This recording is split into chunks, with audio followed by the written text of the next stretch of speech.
മുണ്ടക്കൈ ചൂരൽമല ദുരന്തബാധിതരുടെ വായ്പ എഴുതിത്തള്ളാനാകില്ല എന്ന ദേശീയ ദുരന്ത നിവാരണ അതോറിറ്റിയുടെ സത്യവാങ്മൂലത്തിനെതിരെ ഹൈക്കോടതിയുടെ അതിരൂക്ഷ വിമർശനം. ദുരന്ത നിവാരണ നിയമത്തിൽ ചട്ടമില്ല എങ്കിൽ കേന്ദ്ര സർക്കാർ അധികാരം ഉപയോഗിക്കണമെന്ന് കോടതി കേന്ദ്ര സർക്കാരിനോട് ആവശ്യപ്പെട്ടു. വിഷയത്തിൽ മറുപടി നൽകാൻ കേന്ദ്രം 3 ആഴ്ച സാവകാശം തേടി. വായ്പ എഴുതിത്തള്ളണമെന്ന് ദേശീയ ദുരന്ത നിവാരണ അതോറിറ്റിക്ക് ശുപാർശ ചെയ്യാൻ അധികാരമില്ലെന്നായിരുന്നു ഹൈക്കോടതിയിൽ കേന്ദ്രം നൽകിയ സത്യവാങ്മൂലം. ദുരന്ത നിവാരണ നിയമ ഭേദഗതിയിൽ 13-ാം വകുപ്പ് ഒഴിവാക്കിയെന്നതാണ് വിശദീകരണം. ഇതിനെതിരെയാണ് ഹൈക്കോടതി അതിരൂക്ഷ വിമർശനം ഉന്നയിച്ചത്. വിഷയത്തിൽ കേന്ദ്ര സർക്കാരിന്റെ നിലപാടെന്താണെന്ന് ഹൈക്കോടതി ചോദിച്ചു. എന്നാൽ ഓരോ ദുരന്തത്തിലും വായ്പ എഴുതിത്തള്ളാൻ ബാങ്കുകളെ നിർബന്ധിക്കാനാവില്ലെന്ന് കേന്ദ്രം നിലപാടെടുത്തു. ഇതോടെ ഭരണഘടനാപരമായി കേന്ദ്ര സർക്കാരിന് വിവേചനാധികാരമുണ്ടെന്നും രാജ്യത്ത് ഒരു നിയമമുണ്ടെന്നും കോടതി ഓർമ്മിപ്പിച്ചു.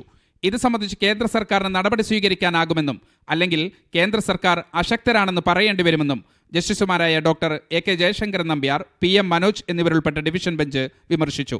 ഇതോടെ വിഷയത്തിൽ മറുപടി നൽകാൻ കേന്ദ്രം 3 ആഴ്ച സമയം തേടി. മുണ്ടക്കൈ ചൂരൽമല ദുരന്തബാധിതരുടെ വായ്പ എഴുതിത്തള്ളാനാകില്ല എന്നാണ് തുടക്കം മുതൽ കേന്ദ്രം സ്വീകരിക്കുന്ന നിലപാട്. മീഡിയ 1 കൊച്ചി.